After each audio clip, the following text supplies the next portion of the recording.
Le jeu vidéo est pour certains jeunes plus qu'un passe-temps. Il peut offrir un métier. La première école de e-sport en France a d'ailleurs ouvert l'an passé.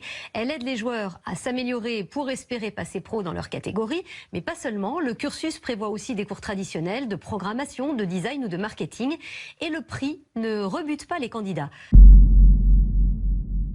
Salut tout le monde, c'est Fifou, et aujourd'hui on se retrouve pour une toute nouvelle vidéo. Une nouvelle vidéo un peu à l'impro, un peu à la jeu part en couille, un peu comme avant, parce que ça fait longtemps que j'en ai pas fait tout simplement. Et aujourd'hui on va parler des écoles d'e-sport, des écoles de gaming qui fleurissent un peu partout en France depuis quelques années. Et je vais tenter d'analyser ce concept de façon à un peu relativiser sur un concept qui paraît un peu trop utopiste, étant donné que ce sont des écoles qui vous proposent de suivre un cursus gaming après le bac, enfin gaming e-sport, ça dépend des écoles, des fois c'est l'e-sport mélangé avec du général, c'est-à-dire du commerce, etc.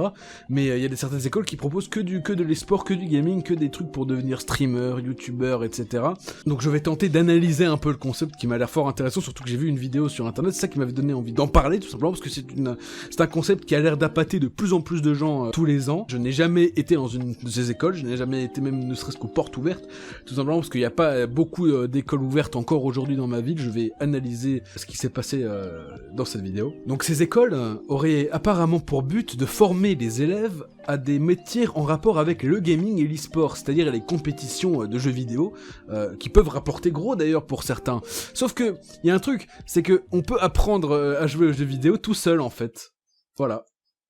On peut apprendre à jouer aux jeux vidéo sans l'aide d'un cursus, mais apparemment des gens ont besoin de ce cursus pour apprendre à jouer aux jeux vidéo, ce qui n'a pas beaucoup d'intérêt, hein, soyons honnêtes. Et donc aujourd'hui je vais essayer tout simplement d'analyser les techniques qu'ils peuvent utiliser et ce qui s'est passé comme témoignage que j'ai pu trouver sur internet afin de critiquer les écoles d'e-sport.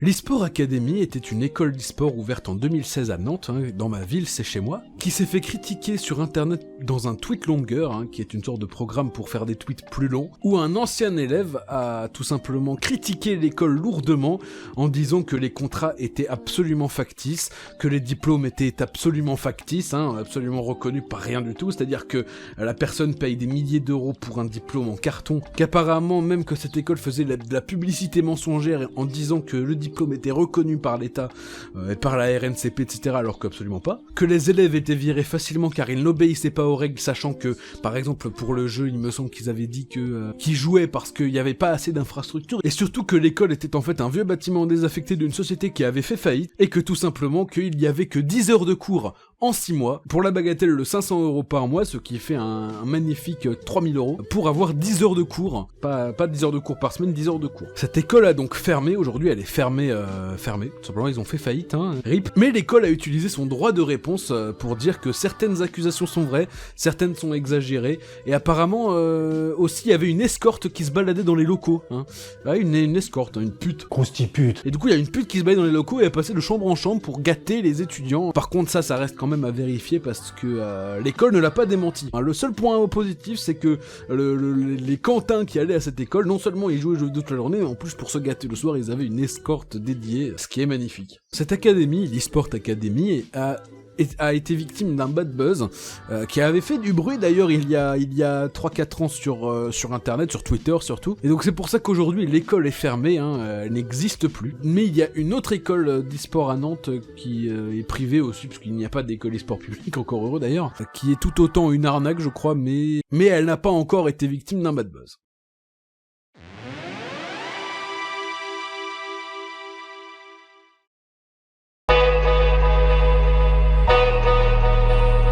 J'ai intégré le GES, c'était la première à proposer une e-sport étude en France. Aujourd'hui, pour devenir joueur pro, ça demande beaucoup de rigueur, beaucoup de temps d'entraînement. On va s'entraîner entre 6 et 10 heures par jour. Il va y avoir des practices qu'on appelle, c'est-à-dire on s'entraîne contre d'autres équipes. Ensuite, il va y avoir les entraînements individuels, où on va vraiment focus sur nous-mêmes. Il va y avoir du démo viewing, où on va regarder des parties de pro pour analyser et essayer d'apprendre. Et aussi, moi sur mon jeu, ça dépend des jeux, mais c'est énormément de stratégie. J'ai la chance d'être coaché sur des PC performants qui me permettent d'avoir une condition de jeu optimale et de progresser le plus rapidement possible. Je joue à CSGO, c'est un jeu qui me demande 300 FPS constant et pour ça j'utilise la carte graphique GeForce RTX, c'est l'élément le plus important de ma config.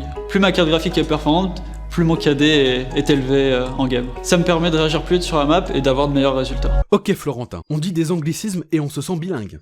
L'Education Gaming School est une école d'e-sport qui a ouvert à Mérignac, c'est à Bordeaux, c'est à côté de Bordeaux. Et c'est un établissement qui, comme beaucoup d'écoles privées aujourd'hui malheureusement, propose des diplômes qu'ils appellent des bachelors et des masters, avec un accent et un E, ce qui est absolument une arnaque en fait, parce que ce n'est un diplôme qui n'est pas reconnu. Les masters et les bachelors, c'est des diplômes qui sont uniquement délivrés dans les écoles privées. Techniquement, ils sont reconnus par une seule organisation qui est Pôle emploi.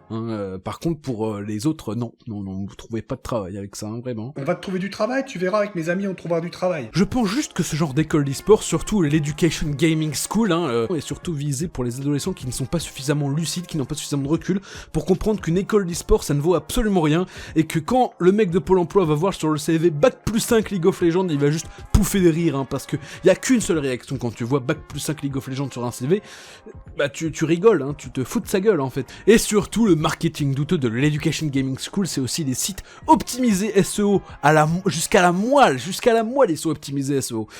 Si vous ne savez pas ce que c'est simplement une optimisation pour que les résultats de recherche Google font apparaître ce site en premier. En gros, quand tu tapes avis école d'e-sport, et que tu es un parent, eh bien l'Education Gaming School propose une page parents, ayez confiance en l'école d'e-sport, nanani nanana.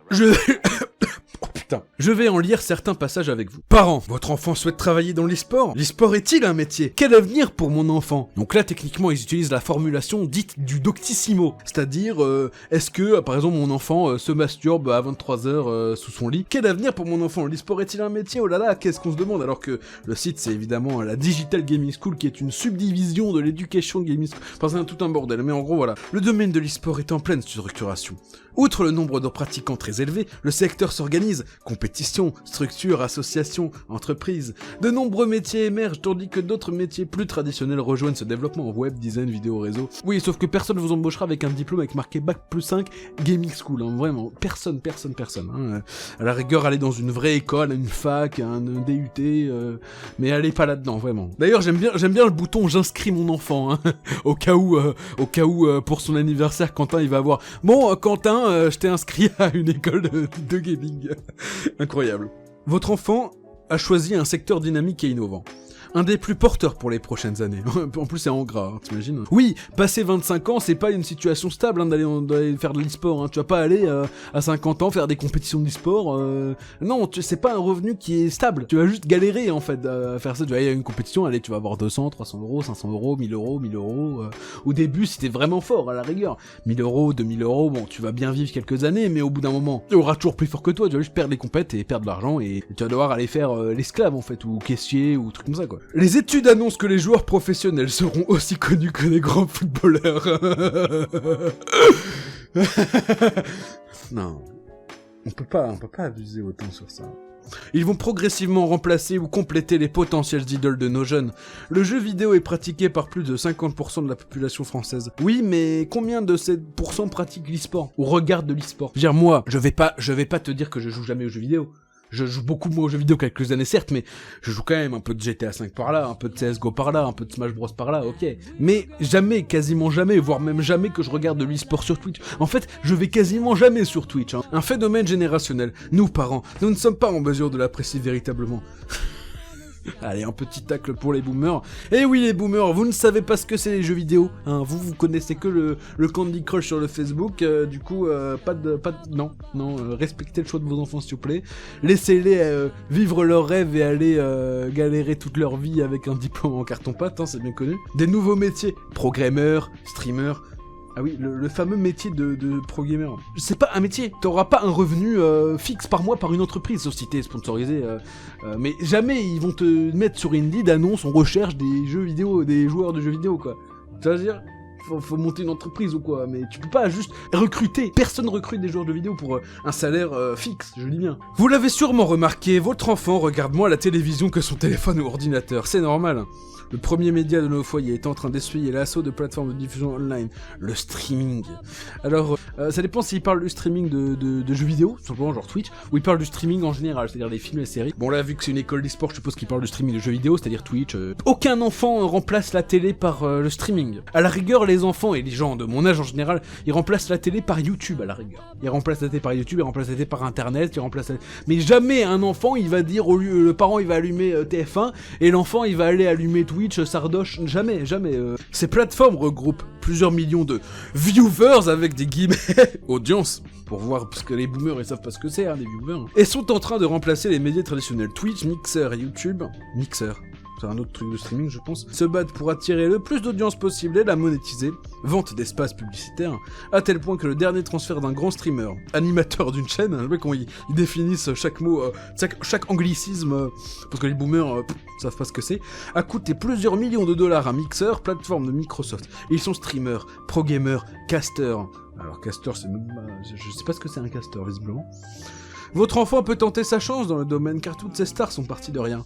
Si, pour percer sur internet, il faut partir de quelque chose, il faut partir d'un investissement. Ou alors du talent pur et simple, quoi. Si t'es vraiment très chaud aux jeux vidéo et que tu vas venir speedrunner des trucs en 3 minutes ou faire des trucs comme ça assez spectaculaires, établir des records du monde de jeux vidéo, oui tu peux percer, mais si t'es juste comme tout le monde, il faut un investissement de départ, un capital de départ que tu vas venir investir dans la publicité par exemple, et donc les gens vont venir cliquer sur la vidéo. Par exemple si dans la publicité par exemple sur Facebook ou sur internet en général, ils voient un streamer qui a une personnalité idéale, comme par exemple un peu rageur, un peu mignon, oh là là, j'espère que vous allez bien, oh là là, machin, etc. Ou tout simplement une personnalité comme ça qui est attrayante, bah les gens ils vont venir être intéressés, ils vont s'attacher à ce streamer ou ce youtubeur, c'est la même chose, et ils vont venir tout simplement être publics en fait. Mais il faut partir d'un investissement de départ. Moi j'ai pas d'investissement de départ. Est-ce que j'ai l'air d'avoir percé là? Par contre si je dépensais 3000 € ou 5000 € et que j'investissais dans la publicité pour ma chaîne, j'aurais bien plus de vues et bien plus d'abonnés. C'est juste que je n'ai pas de thune. J'aurais eu de la thune, j'aurais percé. Il faut soit de la thune, soit des vidéos d'extrême qualité avec une personnalité attrayante, etc. Parce que ce qui compte c'est les youtubeurs, c'est des personnalités. La plupart des gens ils vont te dire, on regarde pas les youtubeurs ou les streamers parce qu'ils jouent aux jeux vidéo, on les regarde parce qu'ils nous font rire.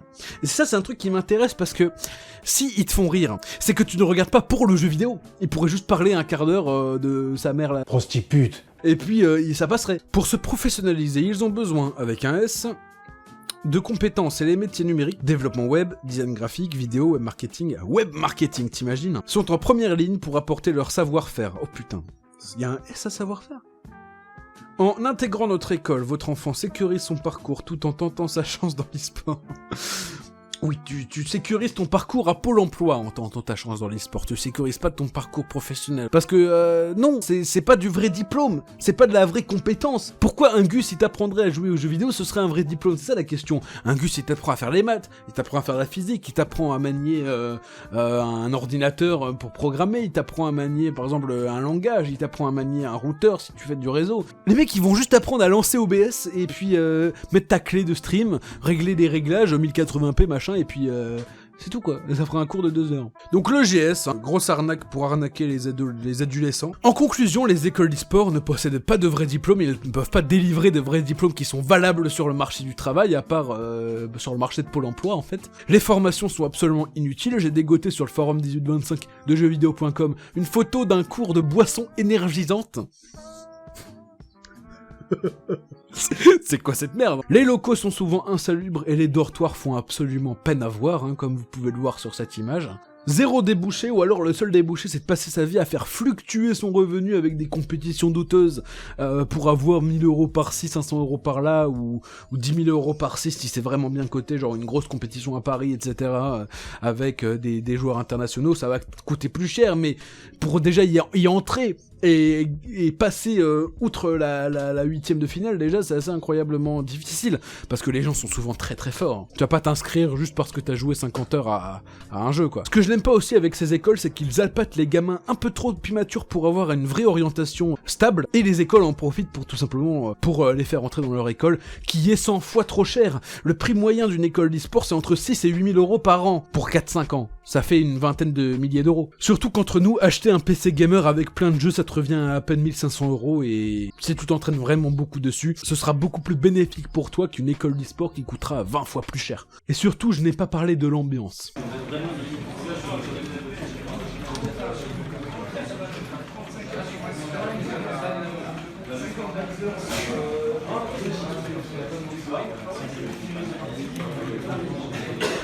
Mais de toute façon, tu peux voir dans l'enregistrement en fait. Allez, moi mec, ça bug, ça coupe à la moitié de la game. Ça me fait chier, ça fait la moitié. C'est à s'ennuyer comme un rat mort. C'est-à-dire que le taux de pucellerie s'élève au-delà de la jauge imposée par la norme ISO 8300. L'e-sport est un secteur en expansion à cause des adolescents en échec scolaire qui n'arrivent pas à avoir une autre formation et une autre orientation que des écoles d'e-sport, sachant qu'un PC avec des jeux dessus aura un meilleur rendement financier. Au final, les seules victimes de cette machination sont les pauvres parents, n'y connaissant rien aux jeux vidéo. Ils vont penser que Corentin il va faire quelque chose de sa vie, aller dans les écoles d'e-sport à des milliers d'euros par mois. Tout ça pour rien. Bien évidemment, j'aurais pu parler d'autres écoles d'e-sport, comme par exemple la Montpellier Gaming Academy, dont les directeurs fumaient de la weed juste à côté des élèves quand ils les raccompagnaient en voiture, sachant que le conducteur roulait et faisait des zigzags à 130 km/h sur l'autoroute, tout en regardant un match de foot posé sur son volant, hein, je ne déconne pas, vous pouvez lire le tweet longueur, il sera aussi dans la description, mais la vidéo aurait duré un peu trop longtemps pour moi. En bref, ces écoles attirent le petit gamer Corentin pour en faire un parfait petit RSAiste. C'était Fifou, et salut à tous. Vous pouvez applaudir le Montpellier eSport Show. Comment ça va l'Arena? Ça va l'Arena?